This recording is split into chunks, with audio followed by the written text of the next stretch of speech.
Bismillahirrahmanirrahim. Assalamualaikum warahmatullahi wabarakatuh. Alhamdulillahi ala ihsani wa syukru lahu ala taufiqihi wa amtinani. Wa asyhadu an la ilaha illallah wahdahu la syarika lahu ta'ziman li sya'nih. Wa asyhadu anna Muhammadan abduhu wa rasuluhu da'ila ridwanih. Allahumma salli alaihi wa ala alihi wa ashabihi wa ikhwanih. Hadirin dan hadirat yang dirahmati oleh Allah Subhanahu wa taala, pada kesempatan kali ini insyaallah kita akan masuk pada pembahasan yang pertama dari Kitabun Nikah, yaitu pembahasan tentang fikih nikah. Saya rasa pembahasan ini sangat penting bagi kita semua ya, baik yang sudah menikah apalagi yang masih menderita dalam penderitaan jomblo ya. Karena namanya kita menjalani kehidupan rumah tangga, kita harus berilmu ya, harus memiliki ilmu tentang bagaimana menjalani kehidupan rumah tangga. Kalau kita ingin umroh, yang umroh itu hanya memakan 2-3 jam, kita mau belajar fikih umroh. Demikian juga kalau kita ingin haji, kita belajar manasik haji. Yang haji mungkin cuma 10 harian ya.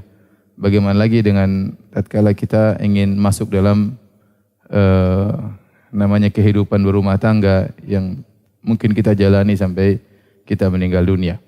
Oleh karena seorang berusaha untuk memiliki ilmu tentang bagaimana menjalani kehidupan rumah tangga. Karena kehidupan rumah tangga itu bukan sekedar perkara duniawi, bahkan dia adalah perkara ibadah. Karenanya di antara hal-hal yang menunjukkan pernikahan merupakan perkara ibadah ya, Allah Subhanahu wa taala ya menjadikan pernikahan tersebut merupakan kenikmatan bagi para rasulnya. Kata Allah Subhanahu wa taala, "Wa laqad arsalna rusulan min qablika faja'alna lahum azwajan wa dzurriyyah." Sungguh kami telah mengutus rasul-rasul sebelum engkau wahai Muhammad, dan kami jadikan bagi mereka istri-istri dan juga anak-anak.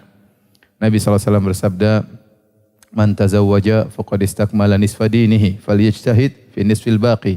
Barang siapa yang menikah maka dia telah menyempurnakan setengah agamanya, tinggal dia serius pada setengah yang sisanya. Ini menunjukkan bahwasanya pernikahan berkaitan dengan masalah agama. Karena yang sudah menikah akan telah sempurna setengah agamanya. Demikian juga Nabi SAW waktu menegur orang-orang yang ingin beribadah terus ya, sampai ada di antara sahabat yang ingin puasa terus tidak berbuka, ada di antara mereka ingin sholat malam terus tidak tidur, di antara mereka ada yang mau tidak menikah, meninggalkan istri-istri. Bukan apa-apa, tapi karena ingin sibuk beribadah.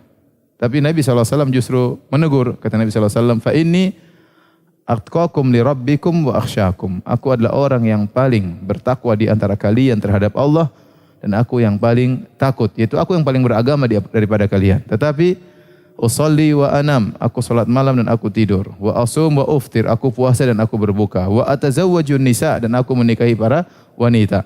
Faman raghiba an sunnati falaysa minni. Barang siapa yang benci terhadap sunnahku maka bukan bagian dariku. Ya, di sini Nabi menjelaskan bahwasanya nikah merupakan sunnah Nabi SAW. Ya, bahkan pernikahan bisa mengantarkan seorang kepada surga. Ya, bukankah Nabi SAW bersabda, "Khairukum khairukum li ahlihi wa ana khairukum li ahli." Sebaik-baik kalian di sisi Allah adalah yang terbaik bagi istrinya, dan aku adalah suami yang terbaik. Ya, maka seorang suami berusaha menjadi suami yang terbaik bagi istrinya, karena salah satu pintu yang memudahkan dia masuk dalam surga bahkan mencapai derajat yang tinggi adalah menjadi suami yang terbaik ya. Kita tahu pintu-pintu menuju surga banyak. Ada orang masuk surga dengan salat malamnya, ada orang masuk surga dengan sedekahnya, ada orang masuk surga dengan berbakti sama orang tua, ada orang masuk surga dengan jihadnya, ada orang masuk surga dengan Qur'annya. Di antara kita, pintu yang Allah buka bagi kita para suami adalah masuk surga melalui menjadi suami yang terbaik. Makanya Nabi SAW mengatakan, ya, khairukum, sebaik-baik kalian. Maksudnya di sisi Allah. Ya, khairukum li ahlihi, yang terbaik bagi istrinya. Wa ana khairukum li ahlin, aku suami yang terbaik. Seandainya anda menjadi suami yang terbaik sehingga istri anda bangga punya suami anda ya, kemana-mana dia cerita, Masya Allah suami saya, Masya Allah suami saya, itu tanda-tanda anda suami yang terbaik. Tapi kalau istri kemana-mana cerita suami saya amit-amit, waduh ini misalnya Masya Allah parah misalnya, ini berarti kita harus memperbaiki diri. Dan ini penting bagi kita para ikhwan ya, karena kita menjalani waktu kita dalam kehidupan rumah tangga sangat panjang. Benar kita ke kantor, benar kita ke masjid, benar saya ngisi pengajian, antum hadir pengajian. Tapi waktu kita banyak, interaksi kita banyak dengan istri dan anak-anak. Kita WA, kita telepon, kalau kita enggak yang WA, istri yang WA, ketemu di rumah, jalan-jalan ya.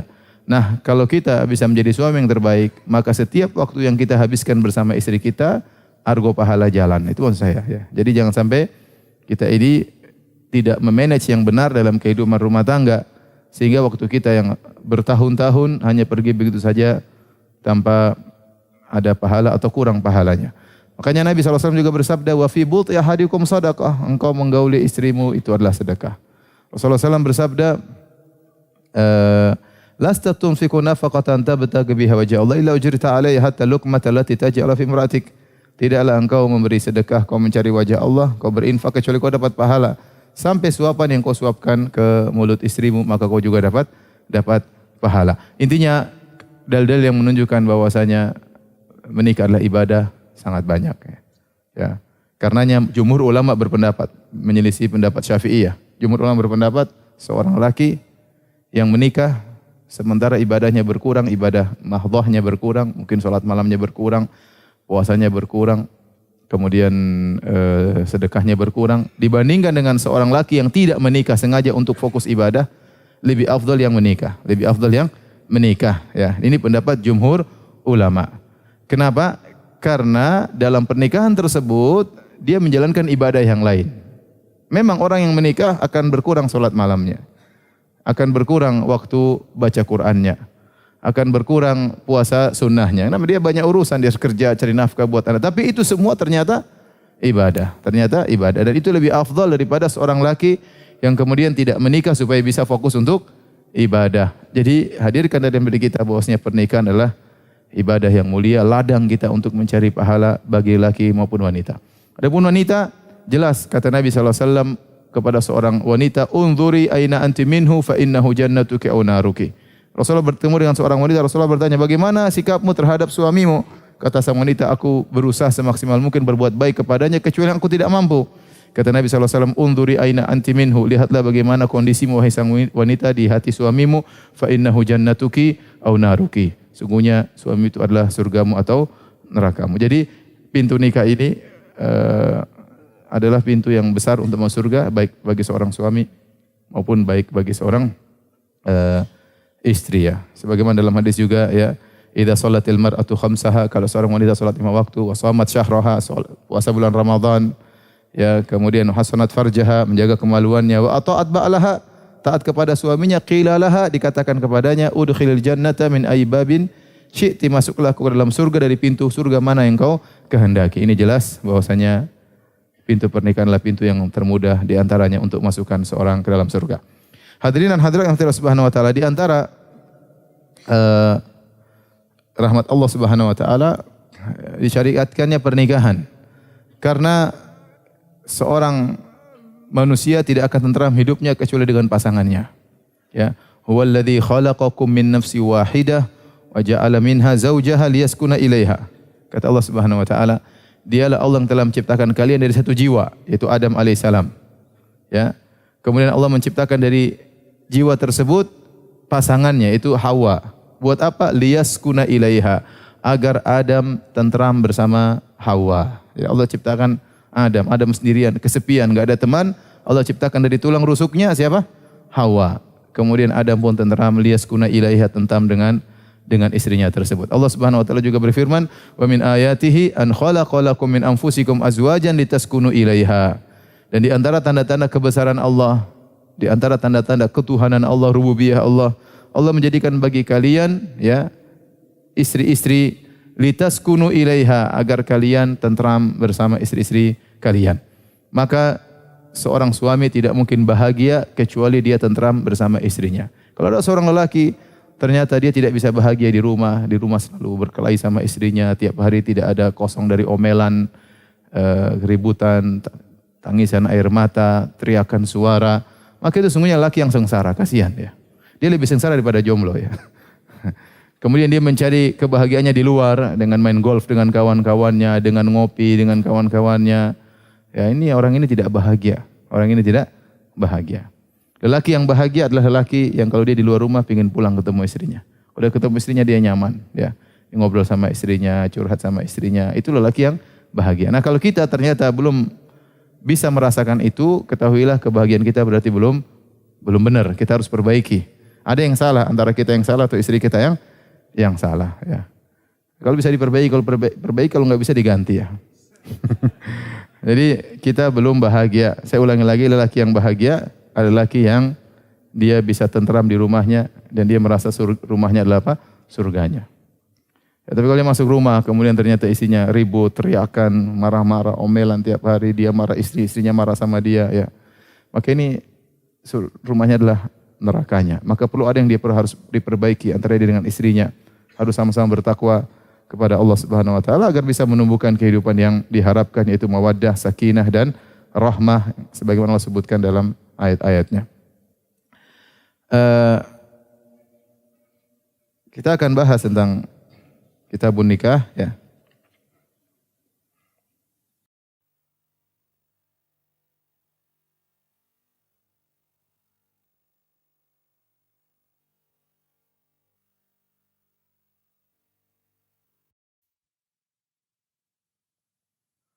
Pembahasannya secara umum terbagi menjadi dua, ya. Pertama adalah masalah an-nikah. Yang kedua adalah al-firaq. Ini pecah kongsi, ya. Perpisahan. Adapun ini apa? Pernikahan.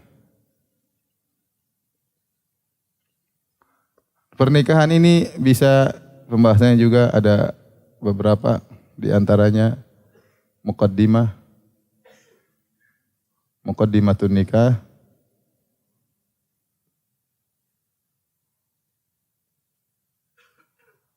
nanti di antaranya juga adalah hukmun nikah,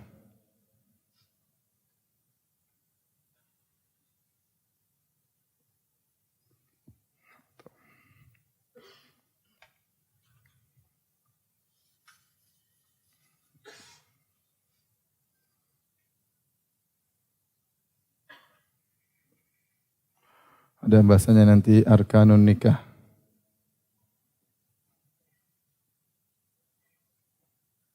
Yang terakhir adalah asarun nikah.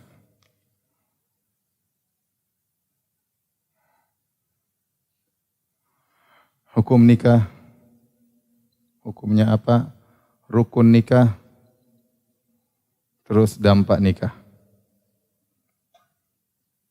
Dampak dari akad nikah. Kemudian pecah kongsi bisa mungkin kita bagi menjadi 3, ya. Dari istri, dari suami, dari penguasa, ya, KUA atau yang semisalnya. Kalau dari suami bisa 3 yang terjadi, ada namanya talak, tolak, dengan berbagai macam permasalahannya. Kemudian ada namanya al-zihar,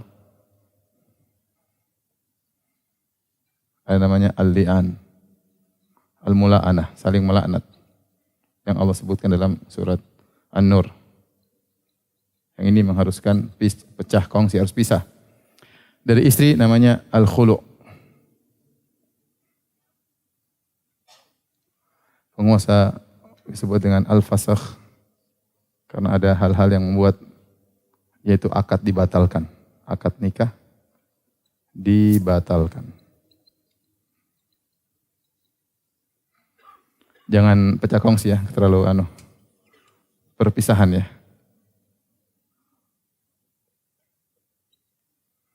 Taib. Muqaddimah, ya, nanti akan kita bahas biasanya di antaranya an-nazar, ya.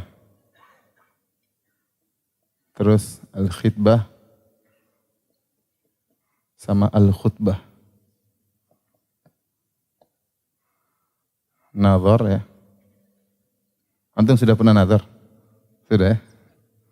Ini khitbah, melamar. Dan khutbah, nikah. Khutbatul hajah. Khutbah nikah. Atau khutbatul hajah. Nanti arkanun nikah kita bisa menjadi 3. Ada namanya calon istri, calon suami, kemudian sighah, akad.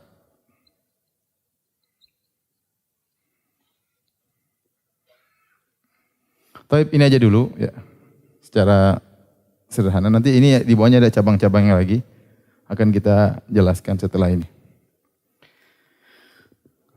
Taib. Yang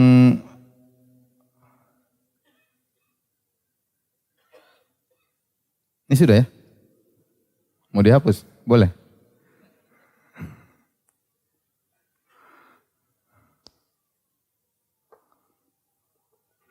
Ini boleh ditambah juga dampaknya apa ya? Asaruhu, dampak. Dampak perpisahan.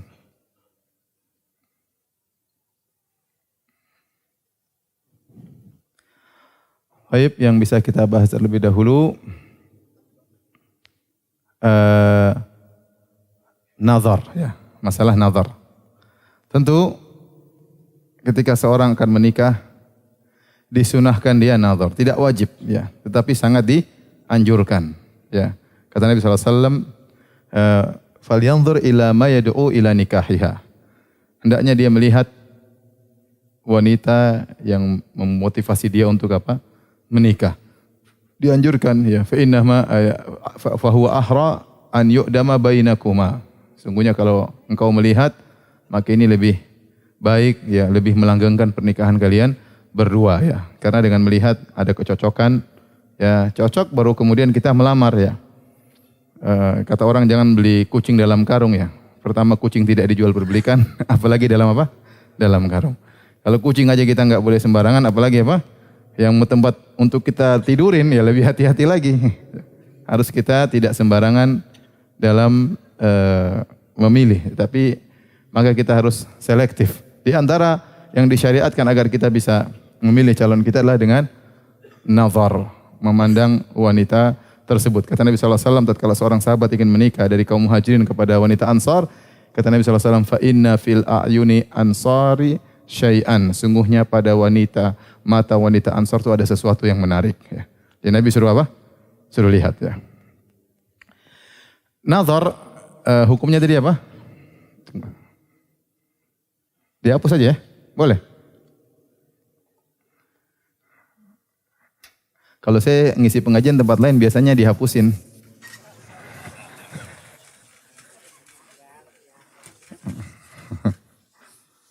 Atau mungkin di kantor beda kali ya.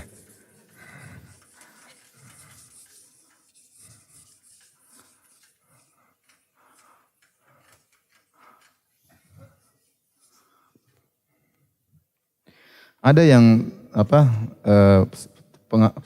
penghapus yang nempel bagus.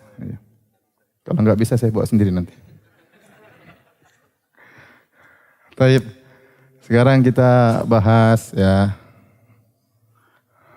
ahkam nazar ya.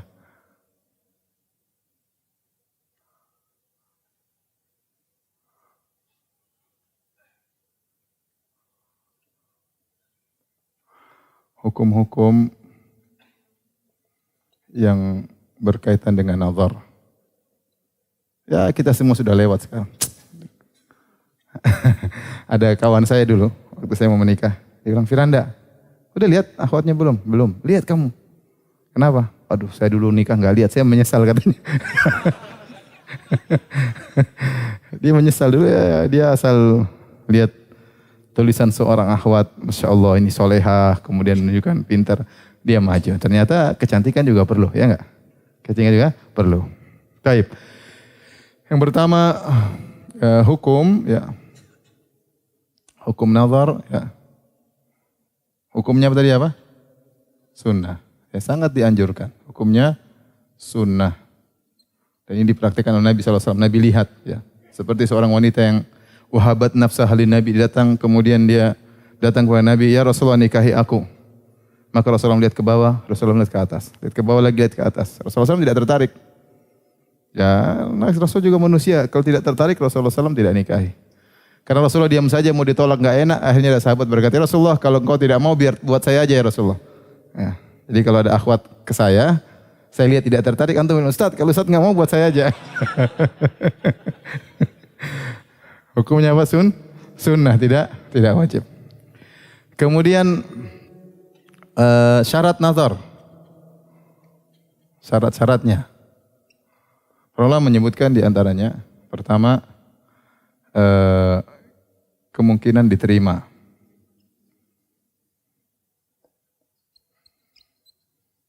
Kalau tidak ada kemungkinan diterima, tidak boleh nazar. Paham?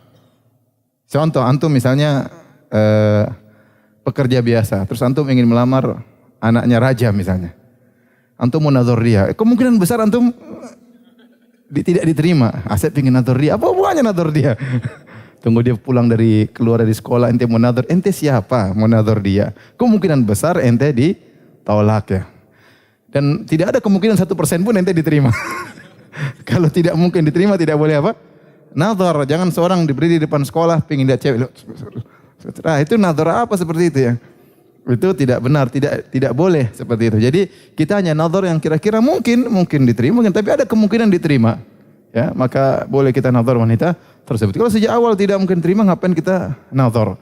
Hanya menyiksa diri kita melihat seorang wanita yang cantik sementara tidak mungkin dia suka sama kita. Kita hanya menyiksa diri kita, menggantungkan kecintaan kita pada orang yang tidak mau menerima kita, bahkan mau muntah kalau lihat kita. Baik. Yang kedua, tidak boleh berkhalwat. Ya. Jadi kalau mau lihat akhwat tersebut tidak boleh sendirian. Kalau bisa dengan mahramnya itu yang terbaik. Kalau bisa yang terbaik adalah dengan mahramnya. Kita datang ke rumahnya, dia duduk sama mahramnya, kemudian kita ngobrol, nggak ada masalah. Sehingga ada hal yang kita malu, sehingga tidak terjebak dalam khalwat. Karena Rasulullah SAW bersabda, la yakhluwanna rajul bimra'atin illa kana syaitanu tsalitsahuma. Tidaklah seorang laki-laki berdua dengan seorang wanita kecuali syaitan yang ketiganya. Pasti syaitan akan memprovokasi, mengobarkan syahwat sehingga bisa terjadi apa yang terjadi. Sehingga hilang rasa malu tatkala cuma berdua-duaan. Oleh karenanya tidak boleh berkhalwat. Kalau bisa dengan apa? Mahramnya. Misalnya dengan kakaknya. Kakaknya duduk di situ, jangan pergi. Dia bilang, kakak pergi dulu ya. Enggak bisa ya. Dia duduk situ ngobrol. Jadi ada yang nemani. Kalau ternyata qadarullah mahramnya jauh, maka dia boleh dengan ibu-ibu yang lain. Ya. Misalnya duduk ketemu ada ibu yang lain, penting tidak khalwat. Karena larangan apa? Khalwat. Maka dia boleh ketemu ngobrol dengan akhwat tersebut. Akhwat tersebut ditemani oleh beberapa ibu-ibu yang bijak, yang bisa melihat situasi dan kondisi, ya, maka itu tidak mengapa. Yang ketiga tidak boleh dengan syahwat. Ya.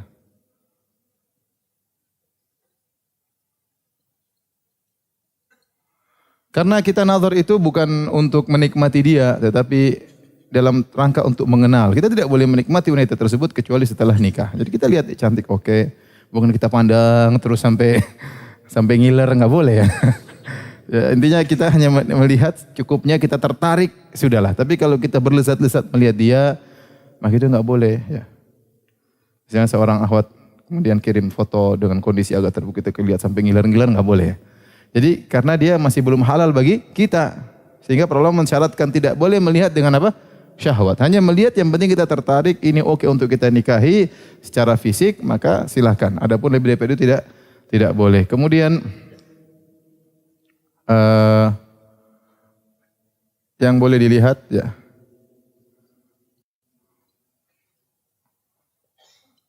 Tatkala nazar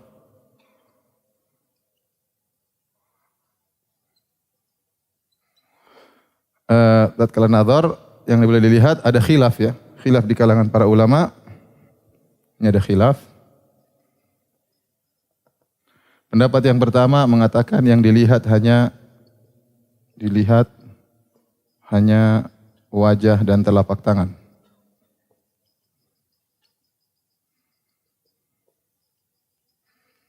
Pendapat yang kedua, boleh semua dilihat kecuali sawatain. Kecuali dubur dan kubul dan dubur. Maksudnya kecuali kemaluan dan dubur. Yang ketiga, boleh melihat apa yang biasa terbuka dari sang wanita ketika dia bersama mahramnya.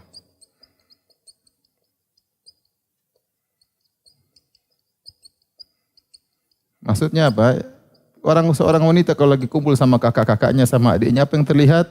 Yaitu rambut, leher, ya, kemudian betis, ya, seperti itulah yang biasa apa? Terlihat tatkala dia sedang apa? Sedang bersama mahramnya. Wallahu a'lam bishawab, ya. Ini pendapat tentu tidak benar, ya. Ini pendapat sebagian zahiriyah, boleh lihat semuanya, ya. Ya. Dan bahkan ada sebagian orang mengatakan boleh kalau dia lagi mandi kita ngintip. Wah, enggak boleh. Jenggotan ngintip-ngintip katanya. Ini lagi nazar katanya, lagi nazar. Bisa nimbulin fitnah seperti ini, enggak boleh. Enggak boleh, ya. Dan ada kejadian juga, ini kejadian nyata, sebagian orang nazar kemudian dia bilang tolong buka buah dada, mohon maaf saya ingin lihat, ya. Enggak boleh, ya. Dan ini terjadi, ya. Saya ingin, mungkin dia punya fikih sendiri dan perempuannya setuju. Setelah dia lihat badan, lihat buah dadanya, ditolak akhirnya. Perempuannya ditolak, ya. Kasihan, akhirnya jadi down, jadi stres dan yang lainnya. Pendapat yang lebih hati tentunya boleh hanya melihat wajah dan apa telapak tangan. Ya, ini dalil bahwasanya memang dahulu banyak orang bercadar sehingga disyariatkanlah apa? Nazar, karena asalnya wanita dahulu wajahnya tertutup. Kalau ternyata asal wanita di zaman sahabat wajahnya terbuka, ya nggak perlu nazar, semuanya bisa apa? Kelihatan. Ini menunjukkan bahwasanya disyariatkan nazar, menunjukkan mereka pada dasarnya sering menutup wajah mereka, ya. Kenapa melihat wajah? Kenapa lihat telapak tangan? Sebenarnya mengatakan karena wajah situlah majma'ul mahasin, segala kecantikan semua terlihat dari apa? Wajah, ya, dari bersihnya, dari lihat wajahnya orang wanita bersihan. Dari tangannya bisa melihat bodinya kalau orang dahulu, ya, dilihat tangannya gempal atau enggak. Ini bisa kelihatan bagaimana tubuhnya dengan melihat apa? Wajahnya. Namun yang benar boleh melihat lebih daripada itu. Ini dipraktikkan oleh Umar bin Khattab radhiyallahu anhu waktu Umar menikahi Ummu Kulthum. Ummu Kulthum putrinya Ali bin Abi Thalib. Karena Umar menikah dengan putrinya Ali bin Abi Thalib punya namanya Zaid, ya. Makanya ini bantahan terhadap orang Syiah yang mengatakan bahwasanya Umar adalah lebih jahat daripada Fir'aun dan yang lainnya. Ya, kalau dia lebih jahat daripada Fir'aun, kenapa Ali menikahkan putrinya Ummu Kulthum kepada siapa? Dengan siapa? Umar. Bahkan punya anak namanya Zaid bin Umar dari pernikahan tersebut. Itu Umar melihat betisnya Ummu Kulthum. Demikian dalam hadis, ya, riwayat Ahmad dengan sanad yang hasan. Waktu Rasulullah SAW ingin menikah dengan seorang wanita, Rasulullah SAW mengirim Ummu Sulaim untuk ngecek wanita tersebut. Kata Rasulullah SAW, "Unduri syummi awaridhaha wa unduri ila urqubaiha." Kata Nabi SAW, ciumlah di daerah sekitar mulutnya, apa orang ini bersihan atau tidak, mulutnya bau atau harum, dan lihatlah kepada urqub. Urqub itu kalau kaki di sebelah sini. Apa namanya itu? Di atas. Ini. Iya, tumit lah itu. Nah, berarti kan kaki boleh dilihat, ya. Jadi yang benar, wallahu a'lam bishawab, pendapat yang tengah ini pendapat dipilih Ibnu Hajar rahimahullahu taala, bahwasanya kalau kita nazar kita boleh melihat lebih daripada itu, rambut boleh, leher boleh, lengan boleh. Yang biasa seorang wanita kalau di rumah adik kita duduk sama kita, apa yang terbuka itulah boleh dilihat, dan itu yang benar. Tetapi terserah wanita, kalau dia nggak mau kasih lihat ya sudah. Kita bilang saya pengen lihat rambutmu, wah nggak mau saya. Kalau nggak mau sana pergi cari wanita lain, ya sudah. Mau diapain? Tetapi intinya yang benar ini, ya. Kemudian pembahasan berikutnya, ya. Siapa sifat-sifat wanita yang harus diperhatikan?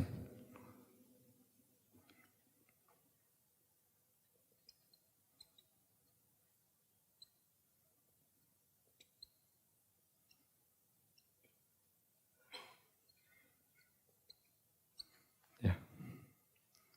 Ini yang benar, ya. Sifat-sifat yang diperhatikan, ya, di antaranya pertama agamanya. Kemudian yang kedua kecantikannya. Yang ketiga kecantikannya, kemudian gadis, ya. Kalau bisa gadis, kalau enggak janda juga enggak apa-apa, ya. Kemudian yang keempat, ya, di antaranya sebagian orang berpendapat kalau bisa bukan kerabat dekat, nanti akan kita bahas ini. Bukan sepupu. Ya. Kemudian dari keluarga yang baik-baik dan yang lainnya, ya. Kemudian yang kelima, subur. 6, dari keluarga baik-baik. Dan lain-lainnya. Yang pertama, agamanya. Dan itu sudah pasti, karena tidak mungkin kita bisa bahagia kecuali memiliki istri yang soleha. Kita semua tahu bahwasanya wanita cantik itu penting. Tetapi kalau dia tiap hari ngomel, jadi rusak kecantikannya. Ya.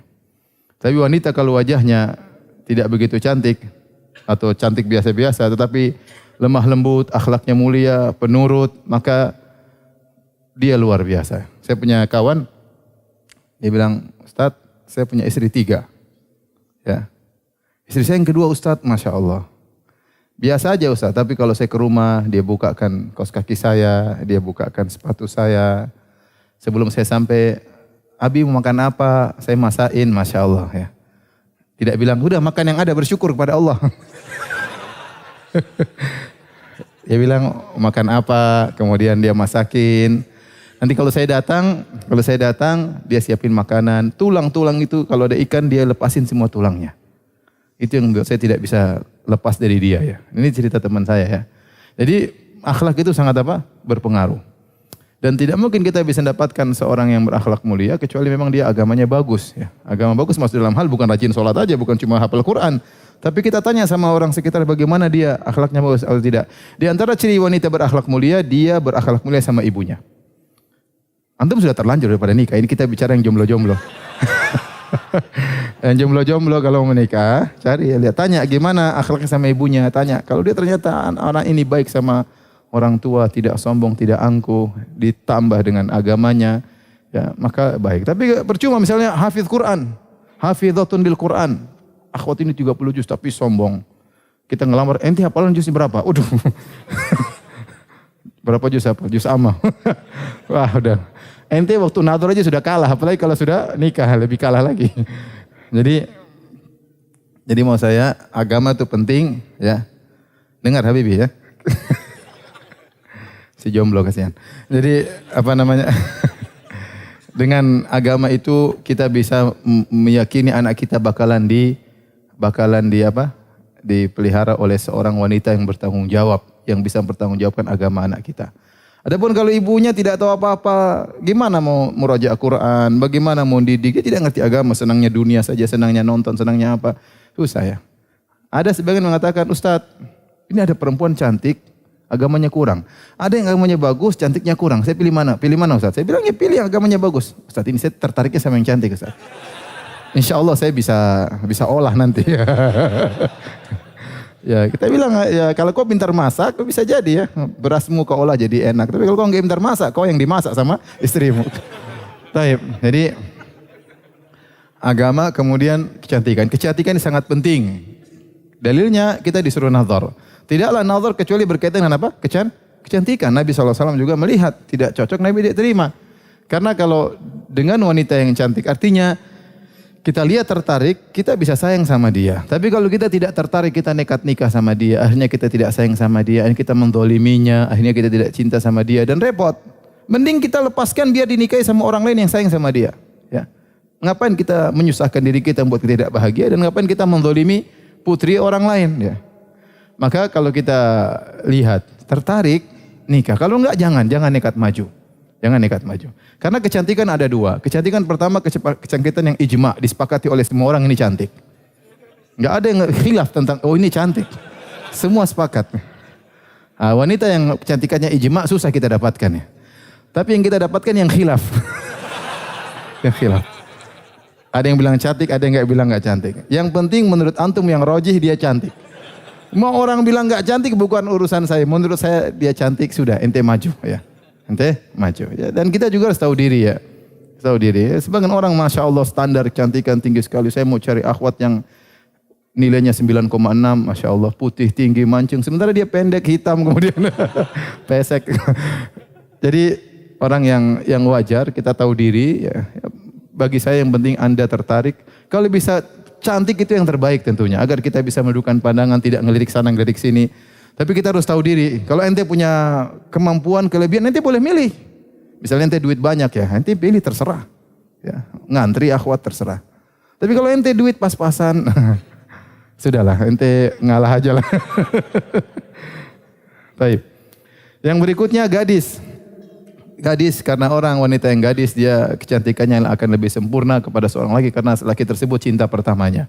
Oleh karenanya Aisyah berbangga, dia mengatakan, "Ya Rasulullah, kalau engkau membawa ontamu, kemana kau tambatkan? Apakah kepada pohon-pohon atau tumbuhan yang sudah pernah dihinggapi oleh onta-onta yang lain atau tumbuhan yang masih baru?" Kata Nabi, tentu kepada tumbuhan yang baru. Artinya Aisyah bangga, dia sendiri satu-satunya wanita yang gadis. Yang lain semua istri Nabi adalah apa? Janda ya. Oleh karenanya waktu Jabir bin Abdullah radhiyallahu taala anhu menikah, maka Jabir ditanya oleh Nabi sallallahu alaihi wasallam, "Tazawwajta ya Jabir?" Kau sudah menikah? Waktu safar. Kemudian Nabi ngobrol sama dia berdua. Nabi perhatian sama jomblo ya. Nabi tanya, "Tazawwajta ya Jabir? Kau sudah nikah?" "Sudah ya Rasulullah." Oh ternyata sudah. Rasulullah SAW bertanya, "Bikran am sayyiban?" Kau menikahi janda atau gadis? Kata dia, "Sayyiban." Saya nikah janda. Kata Rasulullah SAW, "Halla tazawwajta bikran? Tudaibuha wa tudaibuka, tulaibuha wa tulaibuka." Kenapa kau tidak menikah dengan seorang gadis ya Jabir? Kau bisa mencandainya, dia bisa mencandaimu. Kau bisa menciumnya, dia bisa menciummu. Tulaibuha, sebagian ulama mengatakan dari ludah, yaitu kau bisa meletakkan liurmu di mulutnya, dia bisa meletakkan liurnya di mulutmu ya. Mohon maaf jomblo ya. Jadi itu anjuran tapi tidak harus. Ternyata Rasulullah SAW yang menganjurkan orang untuk menikahi dengan gadis, beliau sendiri menikah dengan apa? Para janda. Menunjukkan beliau tidak mengutamakan hawa nafsunya. Dan para ulama membahas setiap janda yang Nabi nikahi itu pasti ada maslahatnya. Pasti ada maslahatnya. Kalau Nabi mau ikuti hawa nafsunya, dia akan milih semua apa? Gadis. Nabi pun menikah dengan Aisyah radhiyallahu anha pun wahyu dari Allah Subhanahu wa taala. Intinya kalau kita bisa menikahi gadis itu lebih baik karena dia akan fokus cintanya kepada kita. Dia tidak pernah mengenal lelaki yang lain ya. Oleh karenanya di antara nikmat yang Allah sebutkan di surga tentang bidadari, Allah mengatakan ya apa namanya? Fihinna qasiratu tarf lam yatamithunna insun qablahum wala jan. Bahwasanya di surga ada bidadari-bidadari yang tidak pernah disentuh oleh lelaki maupun wanita, jin manapun. Artinya dia murni untuk sang suami. Tapi sekarang kalau enggak dapat gadis, janda juga tidak mengapa. Kemudian yang berikutnya kita kesini dulu, subur kata Nabi sallallahu alaihi wasallam, "Tazawwajul wadudal walud fa inni mukatsirun bikumul umama yaumal qiyamah." Nikahilah wanita yang dia subur. Dari mana kita wanita subur? Ya lihat saudara-saudarinya bagaimana, ibunya dia berapa bersaudara. Dia ternyata 12 bersaudara. Wah, ini subur insyaallah. Kakaknya gimana? Kakaknya anaknya 10. Wah, ini subur insyaallah. Tapi kalau dia cuma 2 bersaudara, 1 bersaudara, berarti mungkin kurang subur. Ya, dari secara gen mungkin kurang subur. Bukan berarti enggak boleh. Bukan berarti enggak boleh nikahi wanita mandul, boleh. Tapi kalau ada pilihan, hendaknya kita milih yang apa? Yang subur ya. Karena Rasulullah mengatakan, "Fa inni mukatsirun bikumul umama yaumal qiyamah." Karena aku akan bangga dengan jumlah kalian yang banyak pada hari kiamat. Dan kita nanti kalau punya anak banyak, kita senang banyak yang doain kita. Kalau kita sudah besar, banyak kita mengunjungi ke rumah sini, ke rumah sini, ke rumah sini. Apalagi kita punya cucu 100, Masya Allah. Bayangkan, antum pas lagi lebaran, cucu 100 kumpul, Masya Allah. Tidak mungkin antum punya cucu 100 kecuali istri antum 4. Taib. Kemudian dari keluarga baik-baik, ya ini penting juga dari keluarga baik-baik. Karena kita ingin hidup tentram. Kalau kita besan kita atau mertua kita ternyata tidak mengerti tentang agama, repot. Ini maksud saya kalau ada pilihan. Ya. Tapi kalau ternyata besan kita, mertua kita enggak tahu agama, tapi calon istri kita benar-benar soleh, enggak ada masalah. Yang penting kita dengan dia. Tetapi kalau ada pilihan ternyata calon mertua baik, ngerti agama, ngerti sunnah, itu lebih baik karena kita sering nyambung.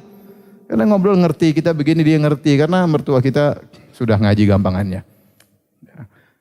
Kemudian yang terakhir, kalau bisa bukan sepupu, ini sebenarnya tidak ada dalilnya ya.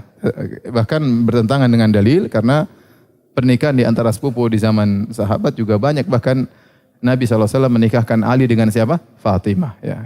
Karena Nabi sepupunya Ali bin Abi Thalib. Fatimah putrinya Nabi.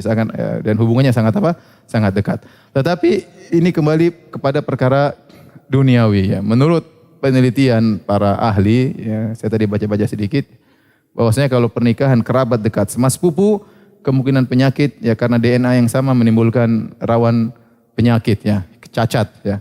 Kata mereka kalau sepupu pertama ada kemungkinan 12% sekian, saya agak lupa tadi angka-angkanya. Kalau menikah dengan sepupu yang kedua kali jadi jaraknya lebih jauh lagi, itu berkurang lagi mungkin cuma 5% kemungkinan timbul apa? Bayi cacat, kemungkinan semakin jauh dia baru bisa hilang pada sepupu yang ke-6 atau sepupu yang ke-7 maka tapi itu cuma perkiraan. Buktinya banyak orang menikah sepupu juga anaknya sehat-sehat saja. Tetapi kemungkinan itu ada. Ini pertama. Adapun syariat memandang bukan dari sisi kedokteran. Dulu mereka tidak memandang itu.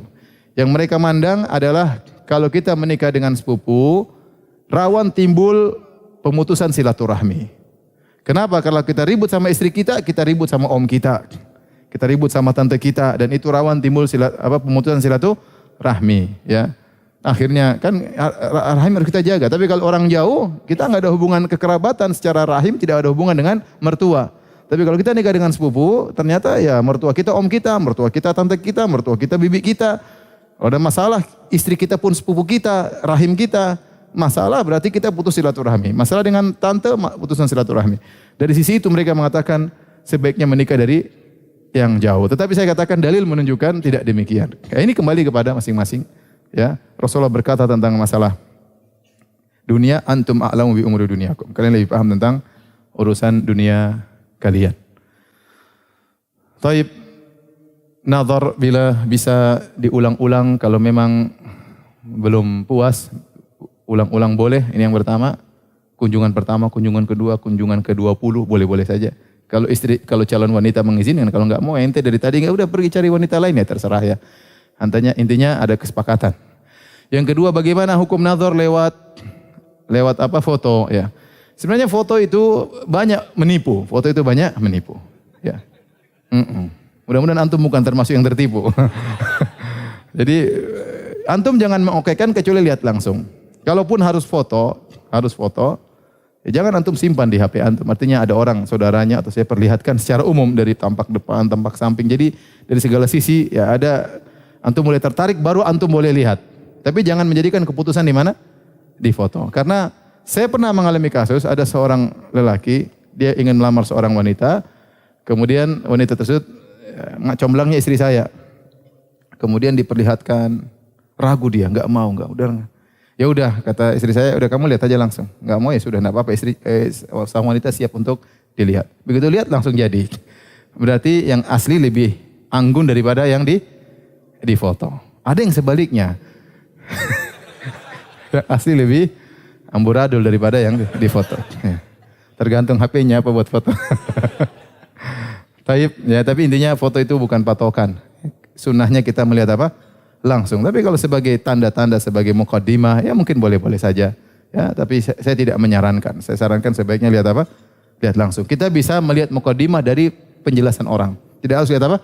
Fotonya. Misalnya, oh begini, akhwatnya gini-gini, ciri-cirinya gini-gini. Oh, oke dah, coba saya lihat. Misalnya gitu. Taib. Yang berikutnya, masih ada 7 menit ya. Nanti kalau jam 1 udah lewat, antum silakan yang perluan pergi tidak ada masalah ya. Enggak ada masalah. Jangan usah minta izin. Hukmun nikah. Hukum nikah, maka ada beberapa kondisi.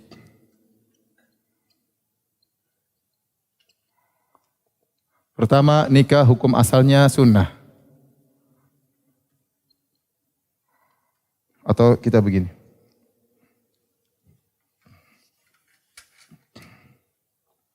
Hukum nikah boleh dibagi 2 ya. Pertama jomblo ya. Yang kedua yang sudah beristri 1. Adapun yang jomblo, maka ada beberapa kondisi. Bisa jadi hukum asal adalah sunnah. adalah sunnah. Kapan? Ya, jika dia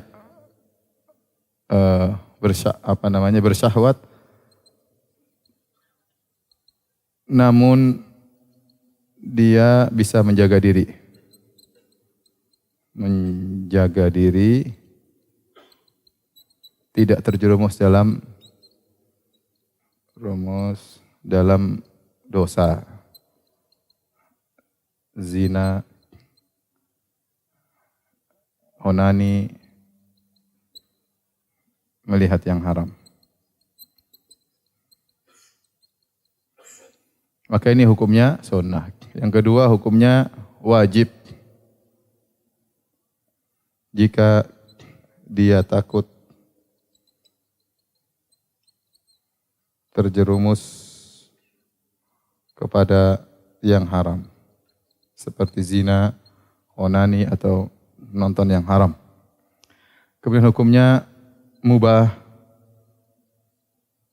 jika dia tidak bersyahwat. Berhasrat. Ya ada orang seperti itu, dia hasratnya tidak terlalu berhasrat, biasa-biasa aja. Enggak nikah juga enggak apa-apa, yang kita enggak bisa maksa ya. Kemudian yang terakhir hukumnya haram jika niatnya menyakiti sang wanita atau keluarga wanita.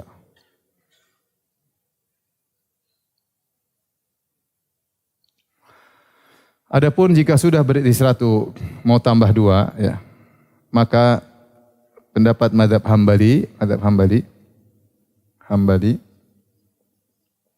hukumnya makruh. Kenapa? Karena dia akan mengantarkan dirinya kepada ketidakadilan.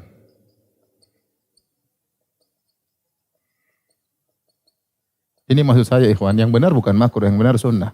Tetapi tatkala sebagian ulama seperti mazhab Hambali mengatakan poligami hukum asalnya makruh, menunjukkan kewaspadaan seorang yang nama poligami. Kenapa? Karena dia kalau poligami tidak adil, dia dosa besar. Dosa besar. Orang yang poligami tidak adil terjerumus dalam dosa besar dan dipermalukan oleh Allah pada hari kiamat kelak, ya. Maka yang benar poligami hukumnya sunnah, bagi yang mampu sunnah, apalagi yang bisa adil. Ya, tapi kalau dia khawatir tidak bisa adil dan dia nekat poligami, makruh hukumnya. Ya, karena dia akan mengantarkan dirinya kepada ketidakadilan. Padahal kata Nabi sallallahu alaihi wasallam, "Man kanat lahu imra'atani famala ila ihdahuma, jaa yaumal qiyamati wa shiqquhu ma'il." Barang siapa yang punya 2 istri dan dia condong kepada salah satunya, maka datang pada hari kiamat dalam kondisi badannya miring. Poligami adalah syariat yang mulia, namun tidak semua orang bisa melakukannya. Antum bisa nonton di YouTube tentang poligami adalah apa? Anugerah yang terzalimi ya. Siapa yang terzalimi, antum apa istri antum, Allah alam. Jadi ini kira-kira hukum yang menikah ya.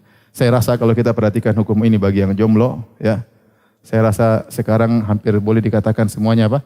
Wajib. Tapi duitnya enggak ada, itu masalahnya. Ya. Siapa yang tidak takut terjerumus dalam kemaksiatan? Karena sebagian ulama tidak membatasi bukan hanya zina, tapi di antara keharaman adalah onani, melihat yang haram ya, nonton film porno misalnya. Ya, ini siapa yang bisa? Maka saya katakan jomblo sekarang bisa dikatakan hukumnya apa? Wajib. Dengan fitnah kondisi sekarang di mana-mana iklan cewek-cewek dan yang lainnya, YouTube dan Facebook dan semua bisa terlihat. Film-film, bioskop semua masuk di internet. Maka saya rasa hukumnya wajib, cuma sayangnya pada tidak punya apa? Duit.